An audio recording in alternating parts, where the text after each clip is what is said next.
I've always said the most perfect movie in Hollywood history is Back to the Future.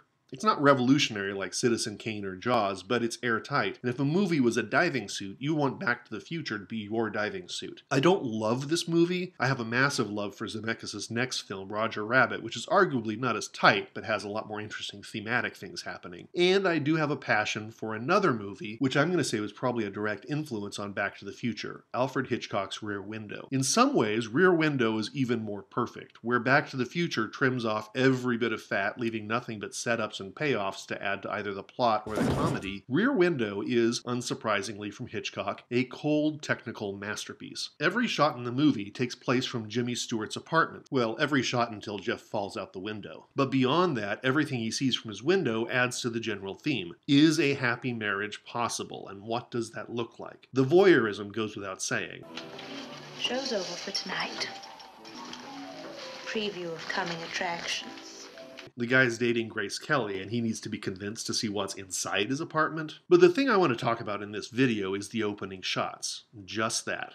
Hitchcock and Zemeckis both managed to set up their entire film in one slow pan shot, which I'm pretty sure Zemeckis stole from Rear Window. So in Rear Window, there's a little cheating during the credits. You get shots of the window before everything starts, and it shows one household and another before it hits Jimmy Stewart in the heat. But then the amazing pan shot happens, and I almost feel like Hitchcock's apologizing for that first montage. We get the middle-aged couple who sleep on their fire escape, and that becomes important towards the end of the film. Then a racy shot of Miss Torso, and then a bird getting uncovered, which surely has metaphorical importance. And finally, back to the apartment. All of this in one cut, where a sweaty Jimmy Stewart is revealed incapacitated, and then why he's incapacitated, the broken camera, the pictures he took while breaking his leg and his camera, then photos he took in crazy dangerous situations earlier, a volcano, a nuclear explosion, a war, and finally a fashion magazine. This shot establishes both the setting, a rundown neighborhood encapsulating both the highs and lows of romantic life, and the entire life of the movie's hero, beaten up, addicted to danger, and in danger of getting sucked into more quotidian work.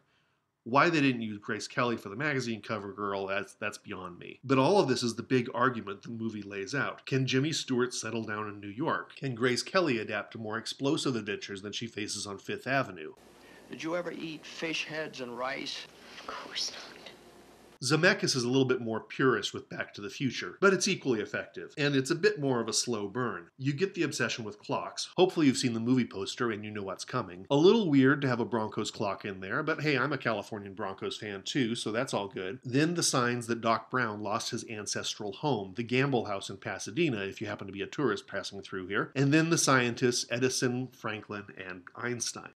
Doc Brown's absent-minded personality is set up with the multiple coffee cups, the still-running but carafeless coffee maker. There's repeated references to the town Hill Valley, which is central to the plot, Libyan terrorists, and his dog's untended food dispenser. The missing dog becomes crucial a few minutes later, of course, when he becomes the world's first time traveler. More evidence of Doc's absence. And finally, the entrance of our hero, Marty, who's obviously cool because he came on a skateboard, which will become important later in the movie and in its sequels. And of course, the stolen plutonium hinted at earlier, which is casually under a table in Doc Brown's kitchen. Maybe most importantly, it opens up with a shot of a clock showing Harold Lloyd's iconic role from Safety Last, which is echoed at the climax of the film when Doc Brown is stuck hanging from a clock tower. In both films, the entire movie's themes are laid out, minus the dramatic motivations. There's no mention here of Marty's mother or of Raymond Burr hacking up his wife, but the big themes are there. What cool looks like. It's a Ford with wheels.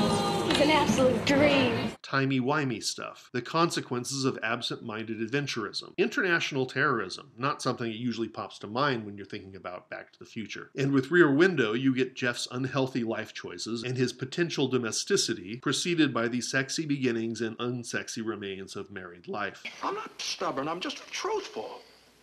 There's a weird shot of a bird getting uncovered.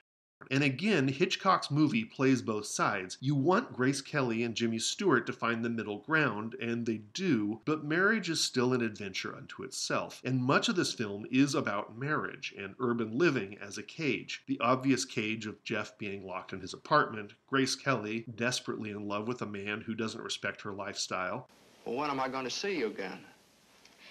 Not for a long time. At least, not until tomorrow night. The visual cage of the fire escape. Raymond Burr, who's a traveling salesman, still locked to a bedridden wife. Miss Torso, Doing a woman's hardest job, juggling wolves. well, she just wants her fiancé to come home. Miss Lonely Heart, trapped alone, contemplating suicide. And even the young groom, whose bride is keeping their windows and doors closed, so, you know.